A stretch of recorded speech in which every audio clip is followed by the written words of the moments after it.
Try this, page number 37. Find part A 7 plus 18 plus 13. तो यहाँ 3 whole number दिए गए हैं जिनका सम फाइंड करना है। तो सम फाइंड करने के लिए हम किन्हीं 2 नंबर का यहाँ पर ग्रुप बना लेंगे। तो कौन से 2 नंबर हम लेंगे? देखो, एक हम ले लेंगे 13, दूसरा हम ले लेंगे 7। इन 2 को ग्रुप में रखेंगे और ब्रैकेट के बाहर हम लिख लेंगे 18। तो ऐसा करने के लिए हमने यहाँ यूज की कम्यूटेटिव प्रॉपर्टी। अब कम्यूटेटिव प्रॉपर्टी में क्या होता है, यहाँ एडिशन पे ये प्रॉपर्टी हम यूज कर रहे हैं। तो इसमें अगर हमारे नंबर इस फॉर्म में है a प्लस बी, तो उनको हम b प्लस ए की फॉर्म में भी लिख सकते हैं। फॉर एग्जाम्पल, अगर हम यहाँ लिखते हैं 5 प्लस 3, तो ये इक्वल होगा 3 प्लस 5 के, यानी कि 5 प्लस 3 भी 8 होता है और 3 प्लस 5 भी 8 होता है। तो जब हमने यहाँ नंबर्स का ऑर्डर चेंज किया तो यहाँ उनके सम के ऊपर कोई फर्क नहीं पड़ा, दोनों का आंसर सेम आया है। लेकिन यहाँ जो क्वेश्चन है उसमें 3 होल नंबर हैं, तो हमने किन्हीं 2 का ग्रुप बनाना है। अब हमें कौन से नंबर ग्रुप में रखने हैं? ऐसे 2 नंबर हम ग्रुप में रखेंगे जिनके सम में हमें 0 मिले। ठीक है, देखो, बनाने को तो हम 7 प्लस 18 का ग्रुप भी बना सकते थे, लेकिन 8 प्लस 7 हो जाएगा 15। तो 15 में तो 0 नहीं आया है। और अगर हम 18 प्लस 13 करेंगे तो 3 प्लस 8 11 होगा, इसमें भी 0 नहीं आया है।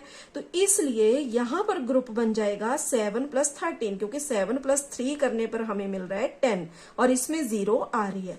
अब हमें 0 क्यों चाहिए? क्योंकि जब हमारी कैलकुलेशन में 0 आती है तो हमारी कैलकुलेशन इजी हो जाती है।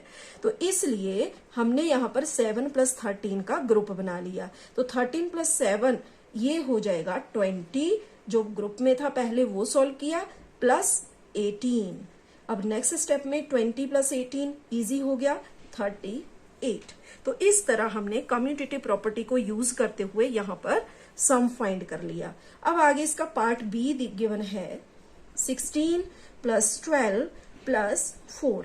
अब यहाँ भी 3 होल नंबर दिए गए हैं, किन्हीं 2 का ग्रुप हमने बना लेना है। तो देखो, यहाँ 16 और 12 का ग्रुप नहीं बनेगा क्योंकि 2 प्लस 6 8 होता है। हमें ऐसे 2 नंबर का ग्रुप करना है जिसमें हमें 0 मिले, एक या एक से ज्यादा 0 जिसमें मिले। तो देखो, यहाँ बन जाएगा ग्रुप 16 प्लस 4 के लिए, और प्लस 12 हमने ब्रैकेट के बाहर लिख लिया, ग्रुप से बाहर। अब नेक्स्ट स्टेप में जो ग्रुप में है पहले वो सॉल्व होगा। तो 16 प्लस 4 हो गया 20 प्लस 12, तो इसका आंसर हो गया यहाँ पर 32। तो कम्यूटेटिव प्रॉपर्टी को यूज करते हुए हमने यहाँ पर सम फाइंड किया। अब है नेक्स्ट क्वेश्चन जिसमें मल्टीप्लीकेशन करना है। तो 25 मल्टीप्लाई 8358 मल्टीप्लाई 4।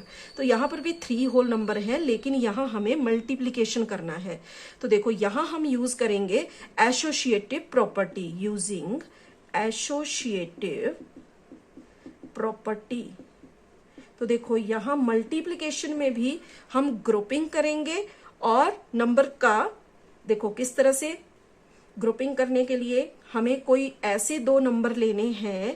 पहले तो हमें तीनों नंबर में देखना है कि स्मॉलेस्ट इवन नंबर क्या है। स्मॉलेस्ट इवन नंबर जो 2 के टेबल में आते हैं, 0 2 4 6 8।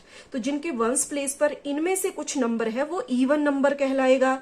और इवन नंबर इन तीनों में कौन है? 4। तो हमें 4 मल्टीप्लाई, अब दूसरा नंबर कौन सा चूज करना है? जो मल्टीपल ऑफ 5 हो, 5 का मल्टीपल हो। अब 5 का मल्टीपल कौन से नंबर होते हैं? जिसके वंस प्लेस पर या तो 0 आए या फिर 5 आए।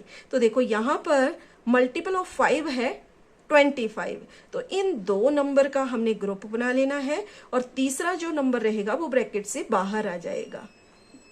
ठीक है, तो देखो, यहाँ पर भी हमारी ग्रुपिंग ठीक उसी तरह हुई जैसे हमने यहाँ पर सम वाले क्वेश्चंस में किया। देखो, अब इन 2 नंबर की ग्रुपिंग में हमें जीरोज मिल रही हैं। 25 4 जा हो जाता है 100, और यहाँ हमारी कैलकुलेशन इजी हो जाएगी।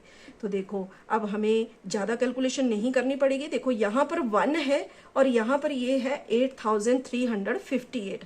तो जब हम किसी भी नंबर को 1 से मल्टीप्लाई करते हैं तो सेम नंबर आ जाता है।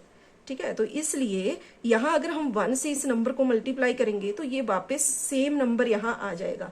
बाकी इसमें 2 जीरो लगी है तो हम भी 2 जीरो लगा देंगे। तो यही हो जाएगा इसके लिए आंसर। अब देखते हैं इसका पार्ट बी। तो पार्ट बी में गिवन है 625 मल्टीप्लाई 3759 मल्टीप्लाई 8। तो यहाँ पर भी एसोसिएटिव प्रॉपर्टी हमने यूज करनी है। तो देखो 2 नंबर का ग्रुप करेंगे तो देखो इसमें 625 मल्टीप्लाई 8 कर लेंगे और तीसरा नंबर ग्रुप से बाहर रहेगा। देखो अब हमने यहाँ पर भी उन नंबर को ग्रुप में रखा है जिनकी मल्टीप्लिकेशन में 0 आएगा। तो यहाँ पर 625 को 8 से मल्टीप्लाई कर लेंगे। 8 5 जा 44 आ गया, 8 2 जा 16 प्लस 4 22 आ गया, 8 6 जा 48 प्लस 2 50। देखो यहाँ पर 3 जीरो आ गई। अब हमें इसके साथ 3759 के साथ इसको कैलकुलेट करना इजी हो जाएगा। किस तरह से? क्योंकि हम इस नंबर को सिर्फ 5 से मल्टीप्लाई करेंगे, बाकी ये 0 हम एज इट इज लगा देंगे। तो देखो 5 9 जा 45 4 आ गया, 5 5 जा 25 प्लस 4 29 2 आ गया, 5 7 जा 35 प्लस 2 37 3 आ गया, 5 3 जा 15 प्लस 3 18। तो देखो हमने सिर्फ 5 से मल्टीप्लाई किया, बाकी ये जो 0 है ये एज इट इज यहाँ लग जाएंगी।